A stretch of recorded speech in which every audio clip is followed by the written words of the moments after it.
Motiar, beredar lagi video Rizik mau serbu istana turunkan Jokowi. Penulis, Nina Nur. Kalau benar bahwa di balik kepulangan Rizik Syihab ke Indonesia itu ada yang membiayai, dengan tujuan politis, maka saya bisa bilang bahwa dana itu akan jadi mubazir. Tentu dana yang dikeluarkan tidaklah sedikit. Denda overstay saja sudah ratusan juta, belum mengurus administrasi lainnya. Belum lagi ongkos pulang dan mungkin juga ongkos hidup Rizik di Arab Saudi sebelumnya. Miliaran dong. Coba buat sewot ya. Kita bisa kok bikin revolusi akhlak dengan cara yang lebih terpuji, konsisten dan intelek hehehe. Dijamin nggak bakal blunder kayak kelakuan Rizik dan gerombolannya, ahem. Oke, Rizik sebagai seorang tokoh publik memang pernah berjaya, seakan jadi raja. Membawa umat hingga berjuta-juta katanya. Tapi ya sampai situ doang.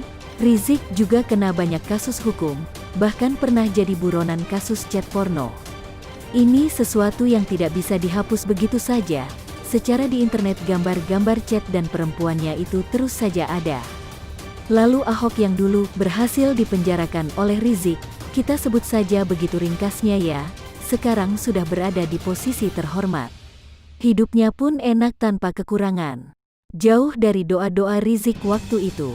Malah Riziklah yang sempat kabur ke Arab Saudi hingga bertahun-tahun. Sesumbarnya dari tanah Arab ternyata tidak juga berhasil membuahkan kemenangan buat pasangan Prabowo Sandiaga di Pilpres 2019 silam. Lah kok dipilih lagi sama sang dalang buat mengupayakan tercapainya tujuan politis? Ini perhitungannya gimana, Bambang?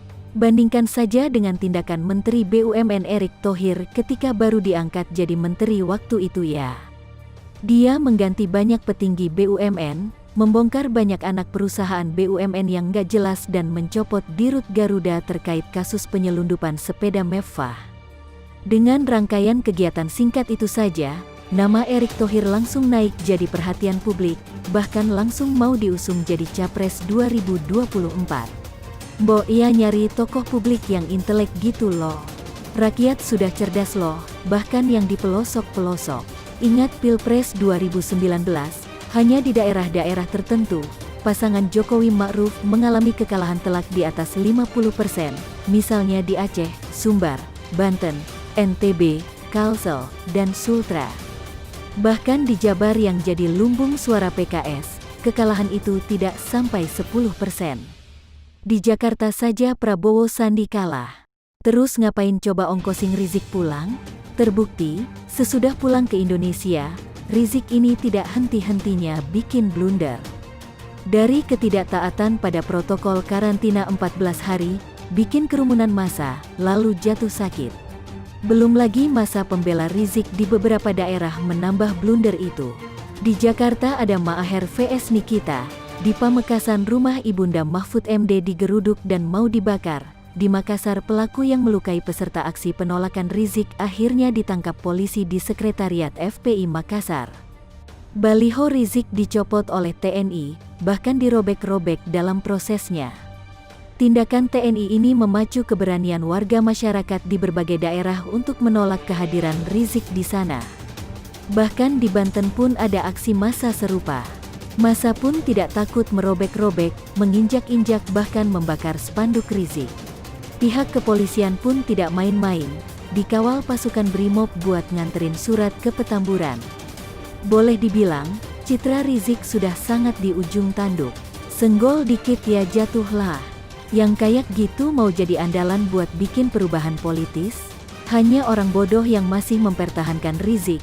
Kalau sekali lagi kalau memang ada dalang yang mengongkosi segala kegiatan Rizik ini. Blunder pun tidak kunjung berhenti. Sebuah video lama, tapi belum dipastikan kapan tepatnya, beredar kembali di media sosial. Yang menunggah video itu adalah Ruhut Sitompul. Videonya ya Rizik sedang berorasi. Orasinya ini jauh sekali dari apa-apa yang dia sampaikan di acara reuni 212 Dialog Nasional pada tanggal 2 Desember lalu. Dalam acara Dialog Nasional itu ada beberapa yang disampaikan Rizik.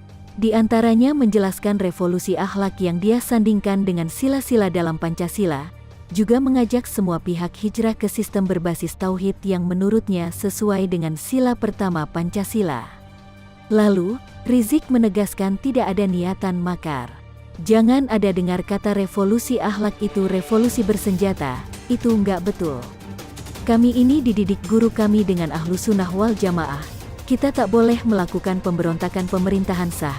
Kalau sudah dinyatakan pemerintah itu sah, lepas suka tidak suka, adil tidak adil, kita harus akui itu ini tetap pemerintahan. Revolusi akhlak digambarkan ini revolusi berdarah, revolusi makar, revolusi pemberontakan, revolusi jatuhkan pemerintah sah. Wah, nggak gitu.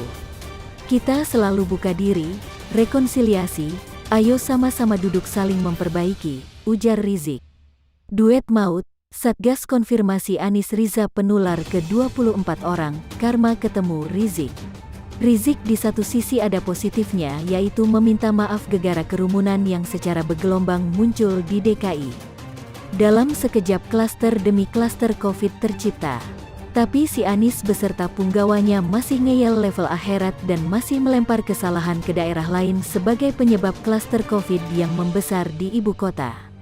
Karma Anies Baswedan memang mengerikan.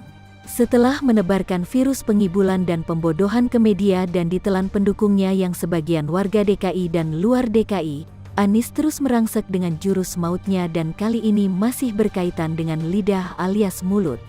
Anies melalui mulutnya mengumbar butir-butir air liur yang berisi jutaan virus COVID-19. Melihat gelagat Gubernur DFKI yang pongah dan meremehkan virus ini maka sangat mudah dan merajalela virus ini berkembang biak dan menular ke sana kemari. Anies bersama Riza menjelma jadi duet maut pembawa horor alias prahara yang mengerikan di balai kota. Otomatis balkot di shutdown. Lumpuh dan gubernur hanya bisa eksis lewat fotografer bayarannya. Anies mengklaim bisa melakukan kegiatan secara online. Intinya dirinya serta pendukungnya takut kalau balai kota diambil alih oleh pusat. Ketakutan ini menunjukkan dirinya adalah penguasa dengan syahwat yang tanpa batas. Pokoknya bisa eksis dalam jabatan tapi secara kinerja lebih banyak bekerja dengan mulut. Adalah mulutnya yang bau amis dan kini pembawa virus maut yang mengerikan itu. Mulutnya terlalu boros berkata-kata tanpa tindakan apa-apa yang konkret. Apa yang diucapkannya sendiri bisa berubah-ubah bak ikan belut yang meliuk-liuk. Lidah Anies itu bak belut licin yang sulit dipegang dan diandalkan. Bedanya belut masih berguna sedangkan si belut di balai kota sangat tak berfaedah. Makanya tak heran angka kenaikan positif COVID di Indonesia itu meroket dan sumbernya salah satunya adalah Jakarta. Pusat jelas dikerjain dan dikadalin terus oleh pemimpin ibu kota Yetang selalu sepak terjangnya selama pandemi kontras alias bertolak belakang dengan pusat. Anies mencoba tampil beda tapi dalam kebodohan dan kedangkalan berpikirnya. Makanya para bidadari TGUPP itu hanya makan gaji buta karena tak bisa meyakinkan gubernur untuk bertindak waras sedikit pun. Atau sebaliknya TGUPP sudah ditulari virus kebodohan dan kebebalan tingkat akhirat. Alias akalnya sudah berkarat. Miris sekali melihat korban bertumbangan di DKI dan seluruh Indonesia. Salah satu faktor penyebabnya yak arena duet maut ini yang eksis hanya untuk menyengsarakan rakyat. Kondisi yang sulit diperparah oleh sepak terjang kedua duet maut ini. Semua itu tak lepas dari eksis dan aksinya Anies Baswedan yang sangat sembrono bertemu Rizik dan membawa oleh-oleh COVID itu ke kantornya. Ditambah kepongahan Anies yang tak mengindahkan protokol kesehatan. Lihat saja saat berbincang dengan sekda yang sudah almarhum, Anies tak mengenakan masker. Dipikir dirinya sakti mandraguna? Pola tingkah gubernur yang sebenarnya masih memiliki jutaan pendukung setia di DKI ini memang sudah di tingkat gawat darurat. Tingkah polanya yang tak memakai masker ketika difoto saat sudah divonis ataupun divideokan dan bertemu petugas kesehatan membuat publik geram tapi ya terpaksa sekalian memaklumi. Gubernur DKI mah bebas, bebas berujur dan bebas bertingkah. Dipikirnya dirinya dewa penguasa yang kebal virus. Ya mudah-mudahan virusnya sih masih bisa ditaklukkan dalam dirinya si super spreader ini. Tapi kalau sampai virus yang bersarang di tubuhnya mengganas, baru deh. Juru bicara Satuan Tugas Penanganan COVID-19 Wiku Adhisa Smito mengatakan, ada 24 orang positif COVID-19 setelah berkontak erat dengan Gubernur DKI Jakarta Anies Baswedan dan Wakil Gubernur DKI Jakarta Ahmad Riza Patria. Hal ini diketahui setelah Dinas Kesehatan, Dinkes DKI Jakarta melakukan pelacakan atas 437 orang yang berkontak dekat dengan keduanya. Dinkes DKI sudah melakukan tracing kepada kontak terdekat dari Gubernur dan Wakil Gubernur. Tracing dilakukan kepada 437 orang. Itu yang melakukan kontak erat dengan keduanya, ujar Wiku dalam konferensi pers secara daring, Kamis tanggal 3 Desember tahun 2020. Bencana buat kotanya, horor bagi warganya. Semua tak lepas dari aksi tanpa nalar yang dilakukan Anies tanpa henti. Maka paripurna sudah, COVID makin merajalela dan gawat daruratlah ibu kota.